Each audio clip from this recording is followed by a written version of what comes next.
আমার মনে চায় ইসলামের ছায়াতলে আমি আসতে, আমার মনে চায় কোরআনের ছায়াতলে আমি আসবো, কিন্তু কিভাবে আসবো?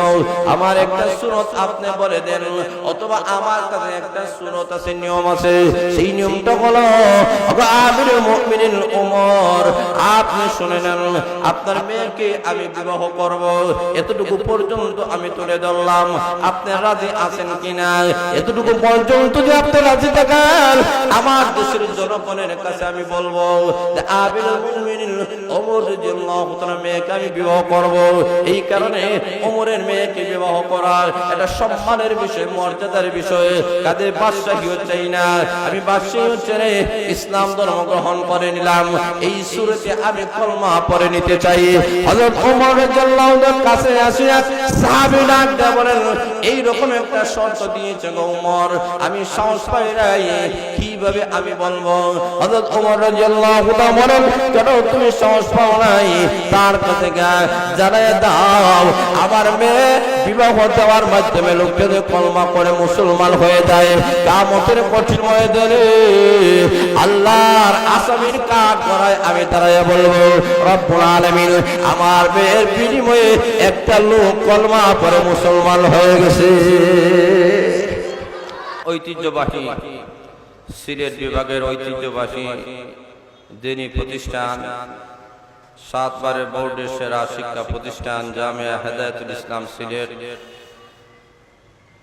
সোনারপাড়া সিলেটের কর্তৃক আয়োজিত 10ম বার্ষিক ইসলামী মহাসম্মেলনের সম্মানিত সভাপতি সাহেবের আসন অলঙ্কৃত করেছেন জকিগঞ্জের কৃতি সন্তান, ঐতিহ্যবাহী দিনী প্রতিষ্ঠান জামিয়া ইসলামিয়া শরীফগঞ্জ মাদ্রাসার সম্মানিত প্রিন্সিপাল হযরতুল আল্লামা হযরত মাওলানা শেখ আব্দুর রহমান সাহেব দামাত বারাকাতুহুল আলিয়া, উপস্থিত উলামায়ে কেরাম, মুরব্বিয়ানে কেরাম, যুব সমাজ ভাইয়েরা, পর্দার অন্তরালের অবস্থানগত আমার অত্যন্ত শ্রদ্ধেয় মা ও বোনেরা, ইতিমধ্যে আপনাদের সামনে বাংলাদেশের খ্যাতমান মুফাসসির কোরআনরা গুরুত্বপূর্ণ আলোচনা পেশ করেছেন। সিলেটের অনেক শ্রেষ্ঠ বুজুর্গানে কেরাম আজকের মাহফিলকে সফল করার জন্য উপস্থিত হয়েছেন। বিশেষ করে আমার উস্তাদুল মুকাররম সিলেটের ঐতিহ্যবাহী দিনী প্রতিষ্ঠান জামিয়া ইসলামিয়া নরসরফ মাদ্রাসার সম্মানিত মুহতামিম, যিনি দীর্ঘদিন জগন্নাথপুর উপজেলার আদর্শ ইসলামী শিক্ষাখণ্ড পার্টি দারুল উলুম মাদ্রাসার মুহতামিমি দায়িত্ব পালন করেছিলেন, যার হাতে গড়া পার্টি মাদ্রাসা, যার হাতে গড়া আমি ছাত্র হিসাবে লেখাপড়া করে এই পর্যন্ত আল্লাহ আমাকে পৌঁছে দিয়েছেন। আমার উস্তাদুল মুকাররম হযরতুল আল্লামা হযরত মাওলানা শেখ সাইফুল্লাহ দামাত বারাকাতুহুল আলিয়া উপস্থিত রয়েছেন।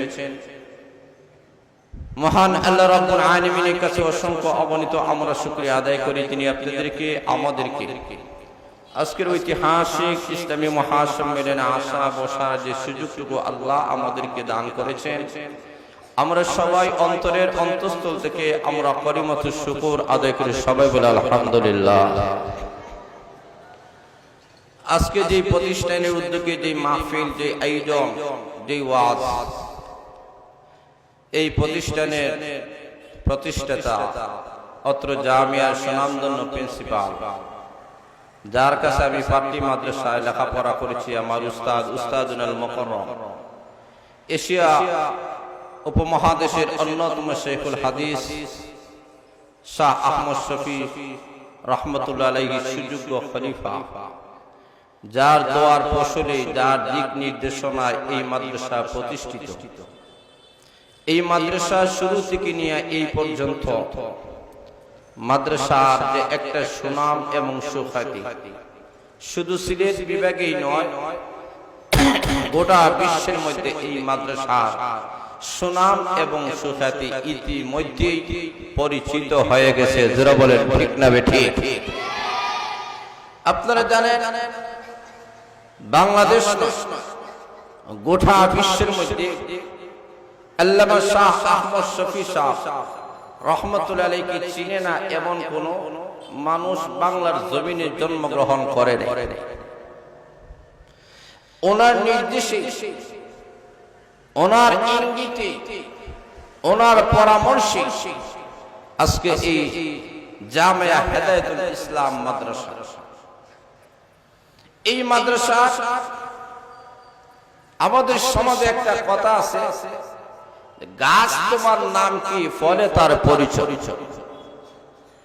এই মাদ্রাসার রেজাল্টের দিকে লক্ষ্য করলে বোঝা যায় এই মাদ্রাসা কতটুকু সুনাম এবং সুখ্যাতি অর্জন করতেছে। প্রতি বছর এই মাদ্রাসার সুনাম আলহামদুলিল্লাহ অত্যন্ত প্রশংসাদায়ক। কথা বলেন ঠিক না বেঠিক? বাইরে লক্ষ্য করে দেখেন, এটাই একমাত্র আল্লামা শাহ আহমদ শফী রাহমাতুল্লাহ আলাইহি দোয়ার ফসল।